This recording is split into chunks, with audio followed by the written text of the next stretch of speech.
Hola a todas y todos. Vamos a ver en este video varios temas.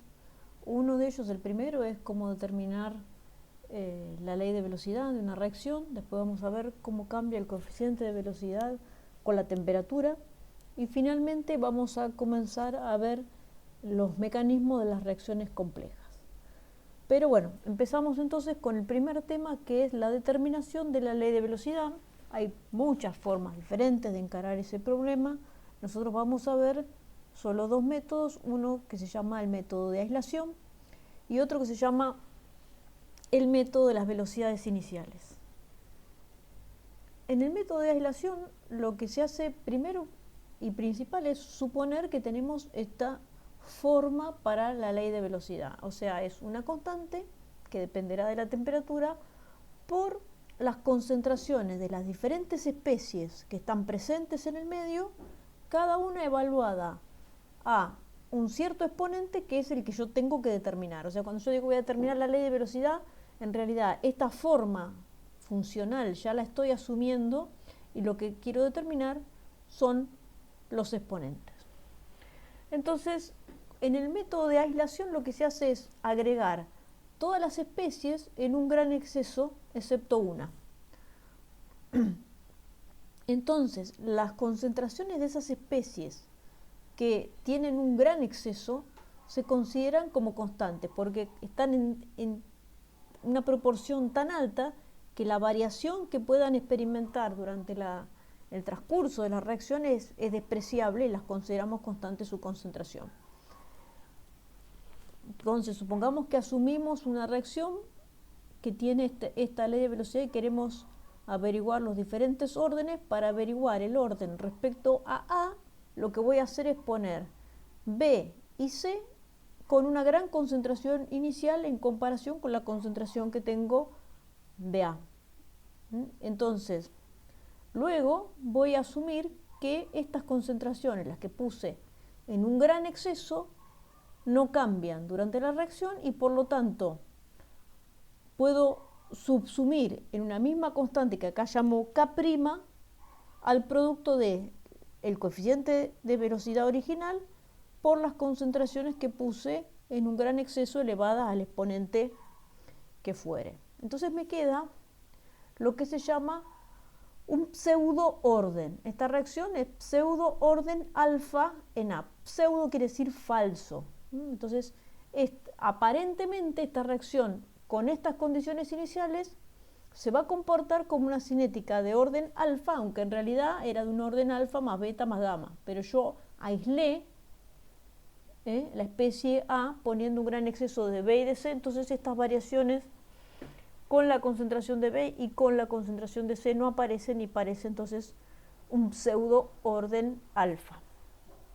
Un ejemplo de este tipo de procedimiento era el trabajo práctico que se hacía en tiempos donde no había coronavirus y entonces los alumnos hacían un trabajo práctico en el que estudiaban la hidrólisis del acetato de metilo. Esta reacción, el acetato de metilo reacciona con agua para formar ácido acético y metanol. Esta reacción tiene una cinética que es de primer orden en acetato de metilo y de primer orden en agua. Ahora, cuando se lleva a cabo la reacción, se usa una concentración inicial de acetato de metilo 0,1 molar, pero es una solución acuosa, quiere decir el solvente es agua. Entonces imagínense que si yo tengo solvente agua, en un litro de solución pesa aproximadamente un kilo de agua son 55,56 moles. Entonces la concentración inicial de agua es aproximadamente entre 55 y 56 molar.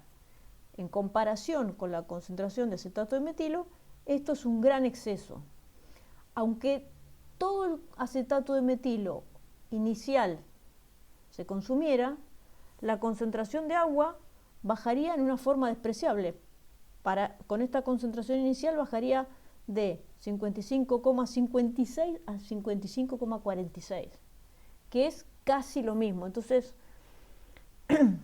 lo que hacemos es reemplazar la concentración de agua por su concentración inicial y a esto este producto de K por el 55,6 lo pongo como K'. Entonces me queda un pseudo primer orden en acetato de metilo, aunque la reacción originalmente no era de primer orden en acetato de metilo. Bueno, el otro método que vamos a ver para determinar los órdenes de las especies en una ley de velocidad es el método de las velocidades iniciales. En ese caso también asumimos, al igual que en el método de aislación, asumimos que la ley de velocidad tiene una forma simple como esta que está acá. Ahora, lo que hacemos es determinar las velocidades iniciales de la reacción usando distintas concentraciones iniciales de una especie y la misma concentración de todas las demás. Por ejemplo, si yo quiero determinar otra vez el orden con respecto a alfa, hago un experimento 1 en el que pongo una concentración inicial de especie A que llamo la concentración inicial 1 y una cierta concentración de B y de C. Y después hago el mismo experimento, no el mismo experimento, después hago otro experimento en el que empiezo con una concentración inicial de A que es distinta de la del experimento 1. Por eso acá pongo A02 y A01, la concentración inicial de A en el experimento 2 y esta es la concentración inicial de A en el experimento 1. Estas son distintas. Y como estas son distintas, yo espero ver qué pasa con las velocidades que sean distintas. Ahora pongo la misma concentración inicial de B y la misma concentración inicial de la especie C. Entonces, si yo hago el cociente de B01 por B02, K se me va con K, B0 a la beta se me va con B0 a la beta, C0 a la gamma se me va con C0 a la gamma, y me queda que el cociente de la velocidad inicial en el experimento 1 y la velocidad inicial en el experimento 2 es igual al cociente de las concentraciones elevado al alfa.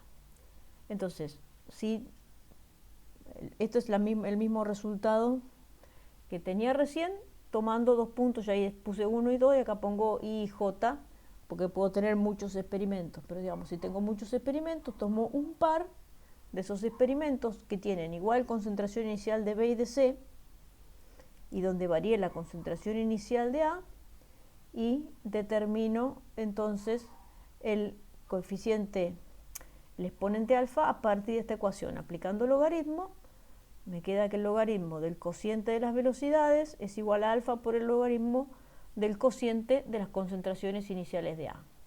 Entonces, conociendo las velocidades para cada concentración inicial de A, puedo determinar a partir de esta ecuación la especie alfa. Alternativamente, otra cosa que también se hace es usar muchos puntos.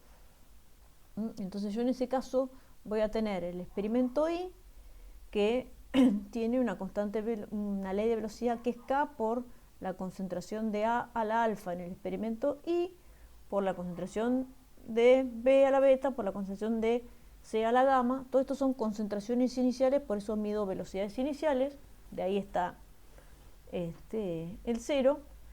Y fíjense que aplicando logaritmo, me queda que el logaritmo de la velocidad y el logaritmo de las cosas que son iguales en todos los experimentos que voy a hacer, que en este caso es K, porque voy a trabajar siempre a la misma temperatura, más también es constante la concentración de B, porque voy a usar la misma concentración inicial de B y la misma concentración inicial de C. Entonces, todas esas cosas que son constantes, las meto en esta constante K. C.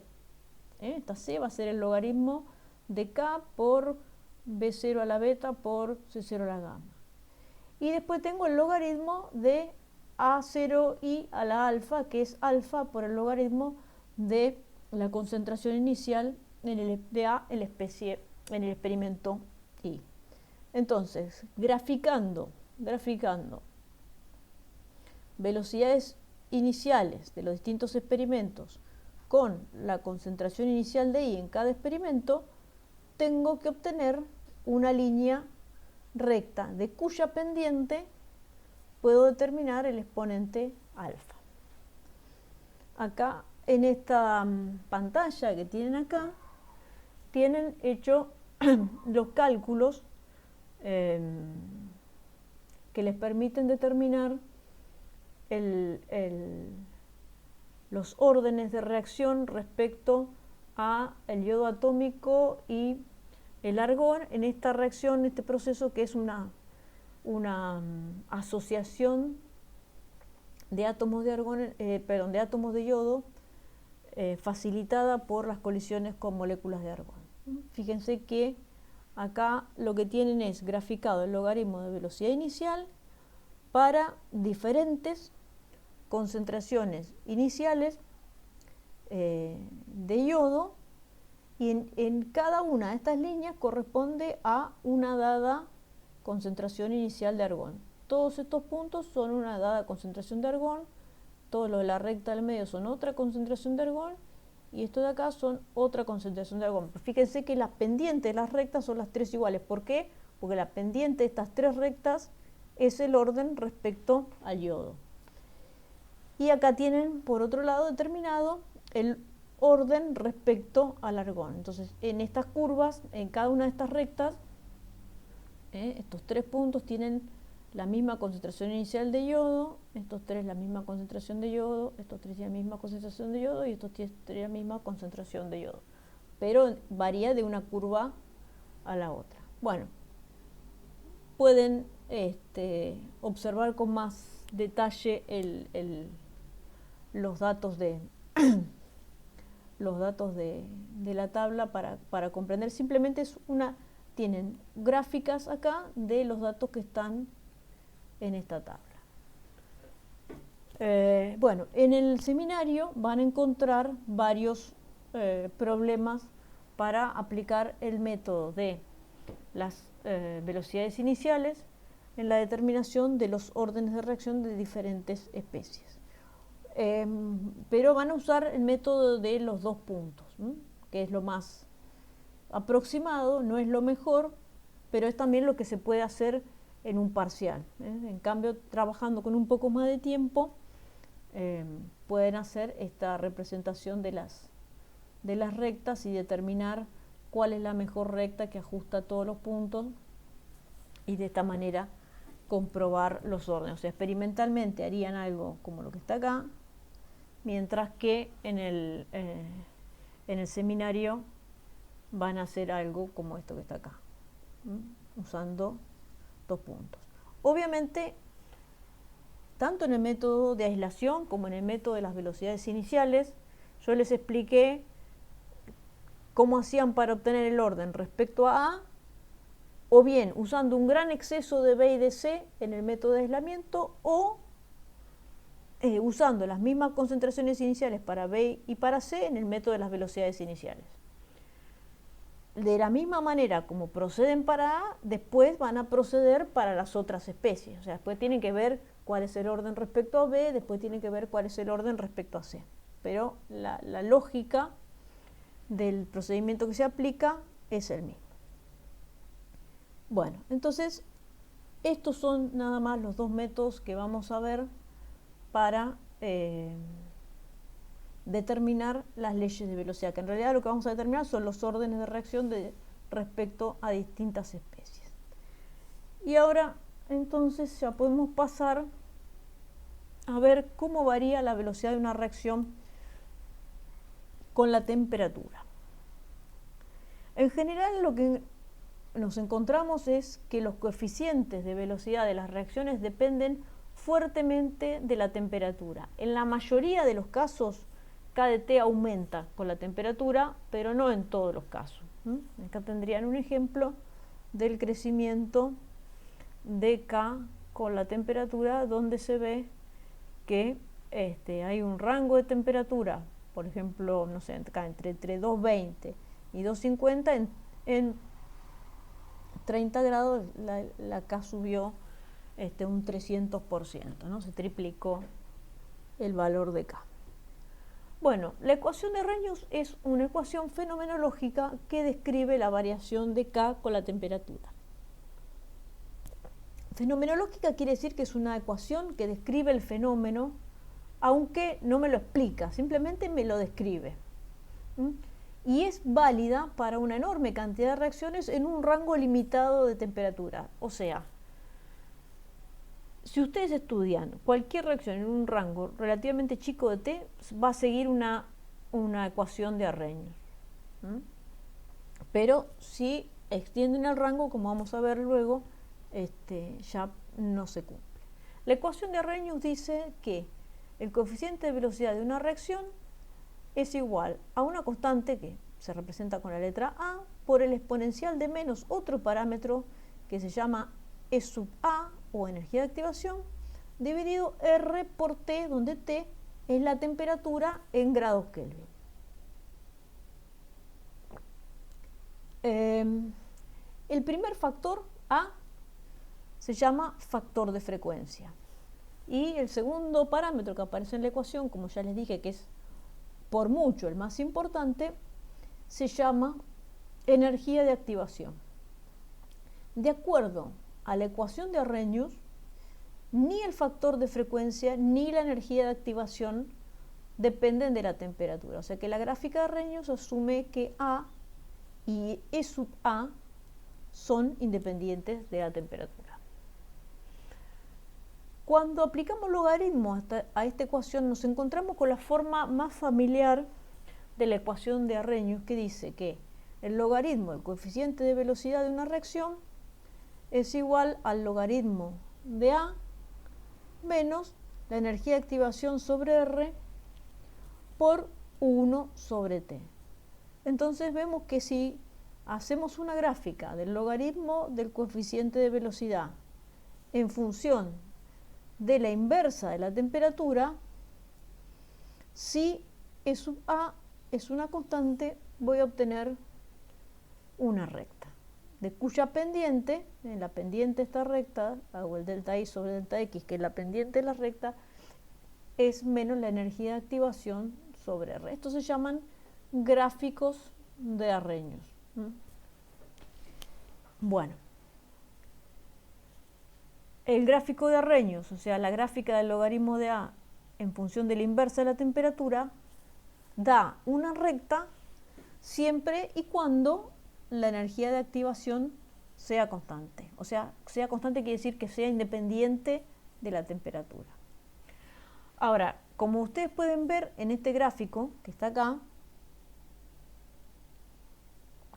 no siempre un gráfico de Arrhenius da una recta. Acá ven que tiene una curva. Quizás acá no se aprecia que esto es logaritmo de K porque no dice logaritmo de K, dice K. Pero si ustedes prestan atención a la escala, ven que esta escala no crece linealmente, sino que crece exponencialmente. Tienen 10 a la menos 1, 10 a la 0, 10 a la 1, 10 a la 2.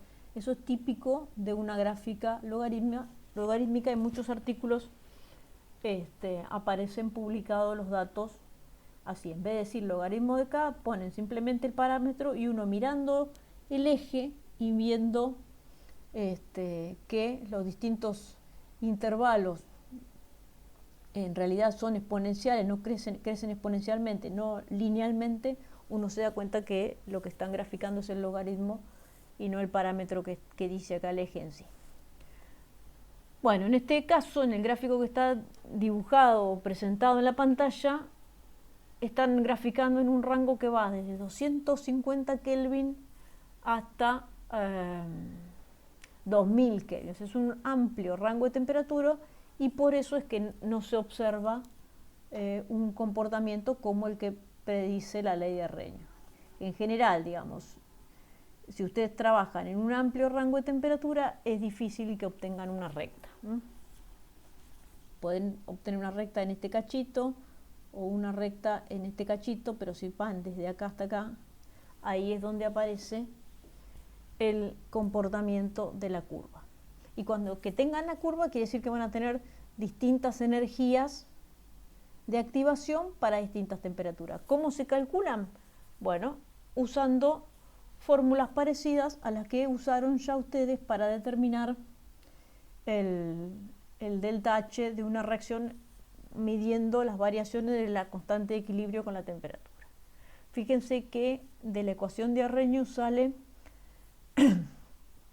la derivada del logaritmo de K respecto a la temperatura es la energía de activación sobre RT cuadrado. Entonces, una cosa que se puede hacer es hacer una gráfica del logaritmo de K en función de la temperatura, medir la pendiente en un punto y a esa pendiente la multiplico por RT cuadrado y saco la energía de activación.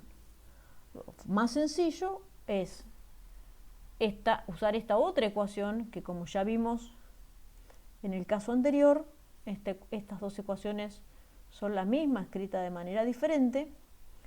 Esta ecuación me dice que la derivada del logaritmo de K respecto 1 sobre T es menos energía de activación sobre R. Entonces, hago una gráfica del logaritmo de K en función de T a la menos 1, elijo un punto y en ese punto me fijo la pendiente de la curva en ese punto. Bueno, si la pendiente de la curva en ese punto la multiplico por menos R, voy a obtener la energía de activación. Cualquiera de estas dos sirve para obtener la energía de activación cuando ese parámetro varía con la temperatura en vez de ser una constante, que es el caso más simple. Y bueno, acá nuevamente les recalco que estas expresiones que tienen acá no son nada nuevo, sino que funcionalmente ya vimos una ecuación análoga para la derivada del logaritmo de la presión de vapor con la temperatura, que es el delta H vaporización sobre RT cuadrado, y para la derivada del logaritmo natural de la constante de equilibrio con la temperatura, que es el delta H reacción sobre RT cuadrado. Y acá tienen derivada del logaritmo del coeficiente de velocidad con la temperatura, es energía de activación sobre RT cuadrado. O sea, las ecuaciones son todas formalmente iguales, ahora los parámetros que aparecen son distintos. No es lo mismo una constante de equilibrio que un coeficiente de velocidad o una presión de vapor. Pero todas las herramientas matemáticas que usamos pueden aplicarse a cualquiera de estas ecuaciones. Por eso no voy a abundar en todas las formas de ver cómo sacar E sub A, porque ya lo hicieron ustedes cuando en el trabajo práctico hicieron la evaluación del delta H de una reacción a partir de la derivada del logaritmo de la constante de equilibrio con la temperatura. Bueno, es muy importante, la energía de activación brinda información muy importante respecto a una reacción. Vamos a comentar las tres cosas más importantes que nos dice una ley de velocidad. Lo primero, vamos a ver en esta misma ecuación, si la energía de activación es positiva, eso significa que la derivada del logaritmo del coeficiente de velocidad con la temperatura es positivo. Eso quiere decir que el logaritmo de K aumenta con T, y eso quiere decir que K aumenta con T porque el logaritmo es una función siempre creciente de su argumento. Al revés, obviamente, si la energía de activación tuviera un valor negativo, entonces la reacción se hace más lenta al aumentar la temperatura. No es el caso más general, pero puede ocurrir cuando tengo reacciones que son complejas. Entonces la mayoría de las reacciones se aceleran con T, pero no todas, y hay que ver. ¿Qué otra información nos brinda la energía de activación? Bueno, veamos esto en el caso de una energía de activación positiva. Cuanto más grande sea la energía de activación, lo podremos ver acá, si la energía de activación tiende a infinito, yo tengo que el exponencial de menos infinito, y el exponencial de menos infinito es 0, o sea que cuanto mayor es la energía de activación, menor es la constante de velocidad. Lo que asegura una reacción más rápida sería una energía de activación igual a 0, en ese caso me queda directamente el factor de frecuencia. Pero si la energía de activación es grande, si la energía de activación es grande, la reacción es lenta. Y si es 0, es relativamente rápida. Y última característica importante que me brinda, información importante que me da la energía de activación. Para ver de dónde sale, vamos a reescribir esta ecuación de otra forma. Voy a pasar diferencial de T para acá y voy a escribir el diferencial del logaritmo de k como el diferencial de k sobre k. Esto es simplemente un truquito de análisis matemático. El diferencial del logaritmo de x es diferencial de x sobre x. Bueno, ¿y por qué hago esto? Porque esta ecuación lo que me muestra, fíjense, diferencial de k sobre k es la variación relativa del coeficiente de velocidad.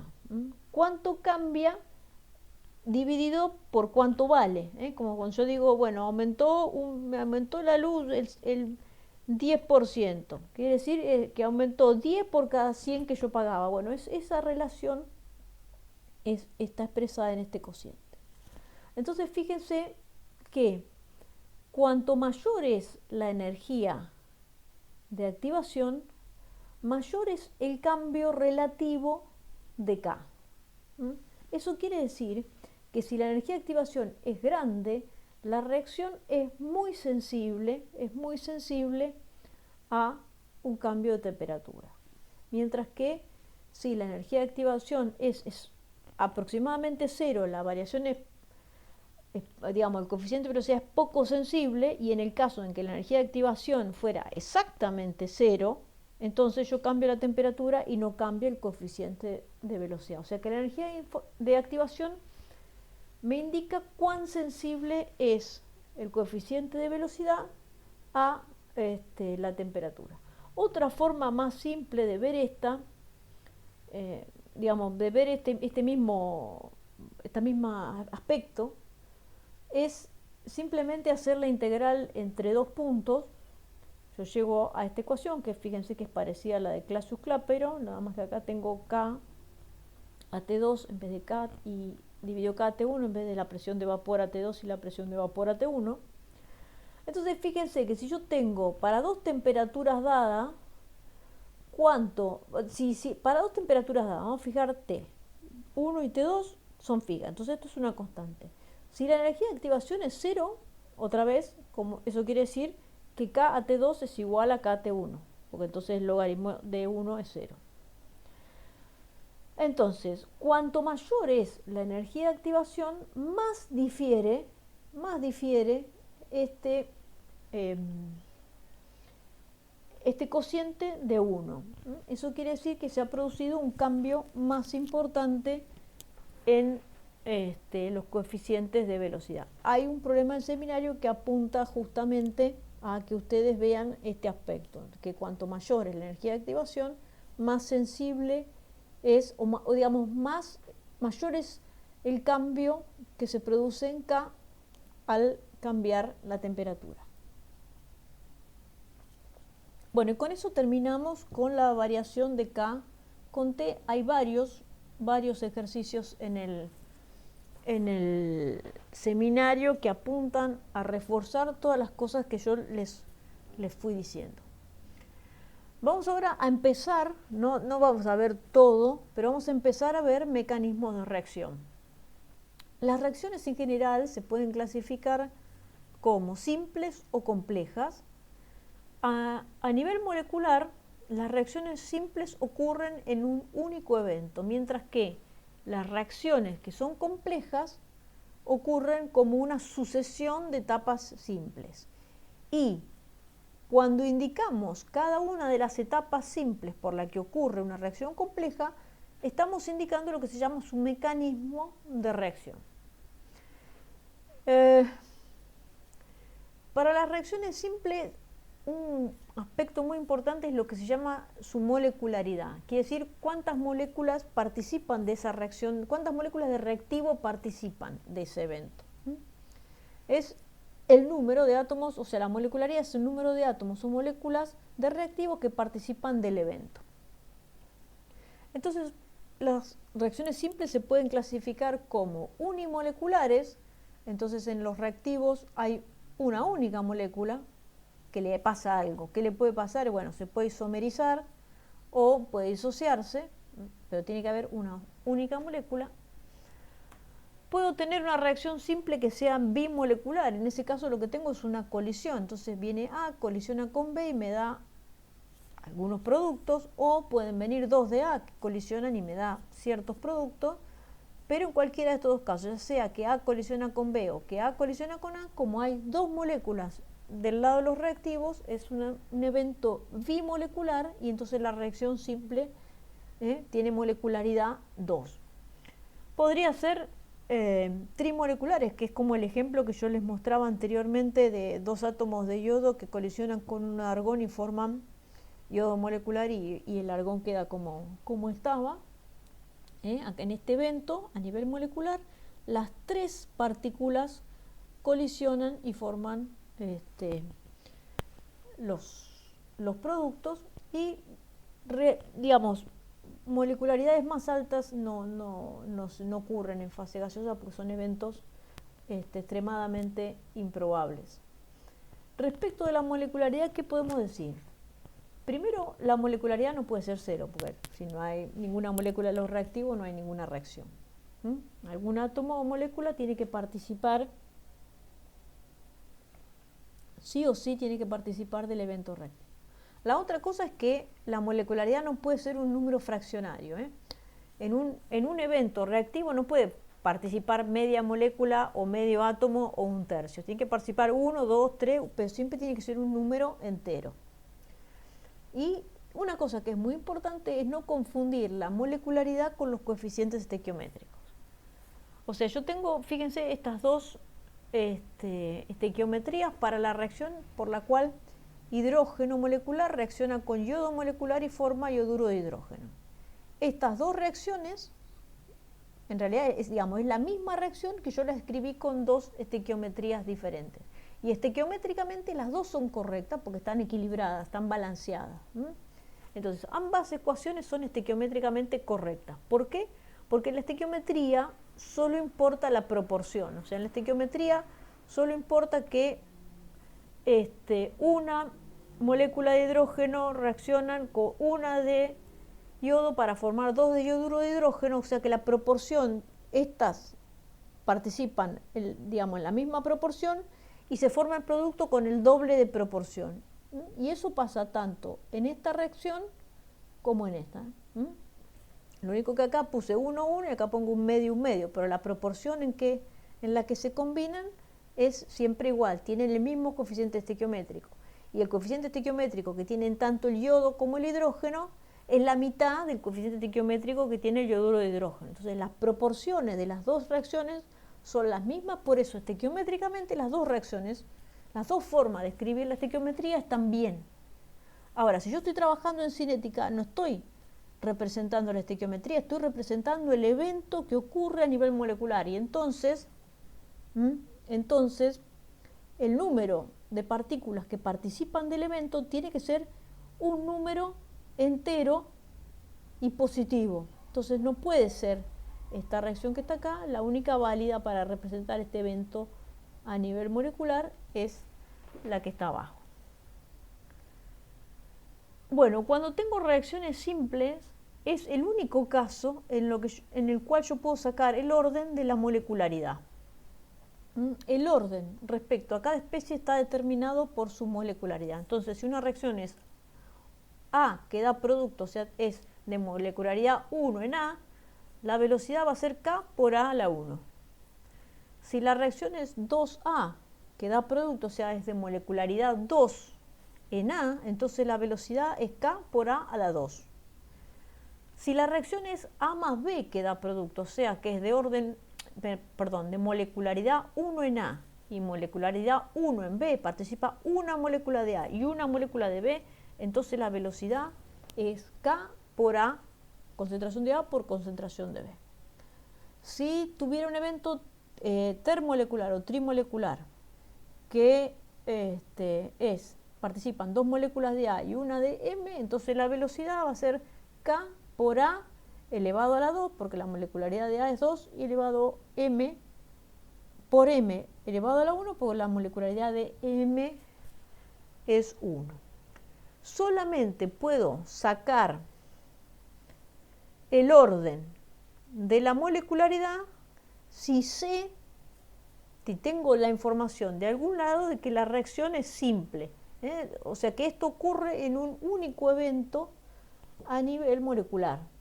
Lo que pasa es que muchas veces cuando tenemos una reacción hay que estudiarla mucho para saber si que va a ser simple. Puede no serlo, aunque parezca.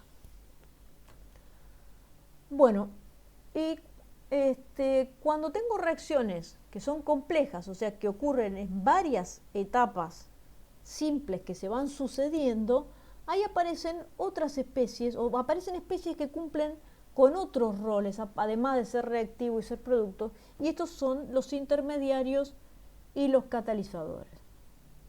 En una reacción que ocurre por etapas, puede haber especies que participan en la reacción que no son ni reactivos ni productos, esos son los intermediarios y los catalizadores. Acá tenemos un ejemplo. Tenemos un mecanismo, fíjense, que R, la especie R reacciona con C y me da I más C que queda inalterado y después I queda P.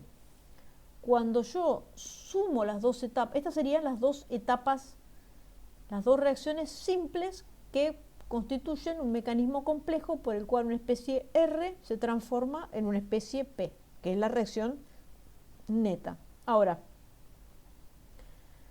¿qué rol tiene cada una de las especies C o I?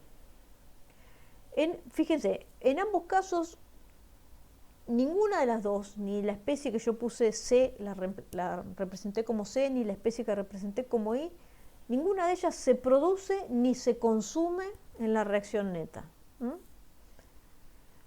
Entonces, ¿cómo hago? Porque hasta ahí eso es común a los dos, fíjense. En la reacción neta es R que da P, no aparece I y no aparece C, o sea que eso quiere decir que C e I no se consumen ni se forman. Entonces hasta ahí no los puedo distinguir. ¿Cómo hago para distinguirlo? Bueno, en un mecanismo de reacción la especie que es catalizador aparece primero, o sea, aparece en una primera reacción del lado de los reactivos y en una reacción que viene debajo aparece del lado de los productos. Y esto significa que el catalizador está presente antes, durante y después de la reacción. Mientras que un intermediario aparece primero del lado de los productos y luego del lado de los reactivos. Y eso significa que esa especie, el intermediario, solo está presente mientras ocurre la reacción, pero cuando la reacción se termina ya desaparece el intermediario. Ahora eso, si no les quedó claro, igual ahora vamos a ver bien un ejemplo y espero poder aclarar el tema. ¿Qué requisitos tiene que cumplir un mecanismo para poder ser aceptado? Bueno, obviamente tiene que ser compatible el mecanismo con toda la información que yo tengo respecto de la reacción. Una de las cosas que tiene que pasar es que cuando yo sume las etapas tengo que obtener la reacción global. Entonces, bueno, además el mecanismo debe predecir correctamente la velocidad, que eso es algo que vamos a ver en otro video, cómo a partir de un mecanismo puedo obtener la ley de velocidad. Pero quería mostrarles esto, cómo es el tema de que la suma de las etapas debe dar la reacción global. Entonces acá elegí mostrarles como ejemplo la oxidación de dióxido de azufre a trióxido de azufre catalizada por la especie NO. Para esta reacción se propone o se ha propuesto el siguiente mecanismo. Una molécula de oxígeno reacciona con 2 de NO para formar 2 de dióxido de nitrógeno.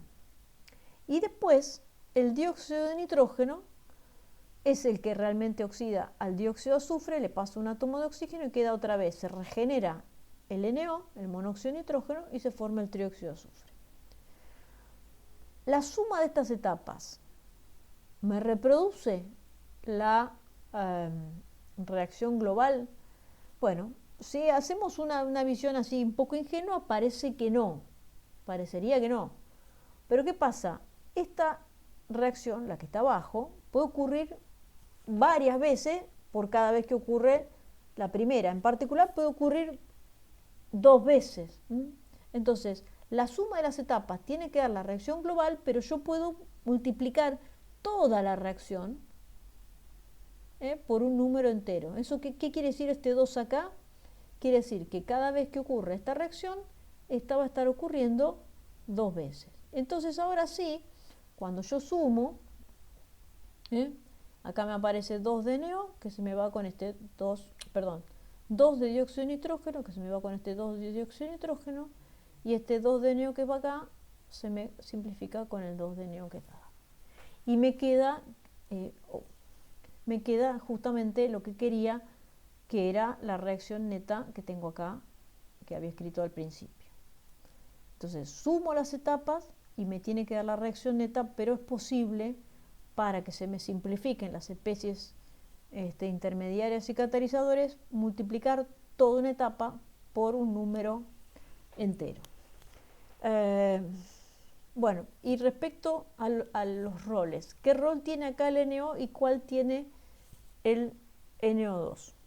Fíjense que el NO aparece primero del lado de los reactivos. Entonces, esto quiere decir que si el NO no estuviera, presente en el medio al iniciarse la reacción, yo pongo dióxido de azufre y pongo oxígeno, y no pongo NO, no puede ocurrir esta etapa, porque no está el NO, entonces no se forma el NO2, y como no está el NO2, después no ocurre la segunda etapa. Entonces, el NO que aparece primero del lado de los reactivos tiene que estar presente antes, tiene que estar presente al principio, y como no se consume durante el transcurso de la reacción, porque se consume primero y se regenera después, está presente al principio y está presente al final. Entonces, el NO es el catalizador. Está presente al principio y está presente durante y está presente al final. La forma de identificarlo es porque en el mecanismo aparece primero del lado de los reactivos. ¿Qué pasa con el NO2? El NO2 no está presente al principio.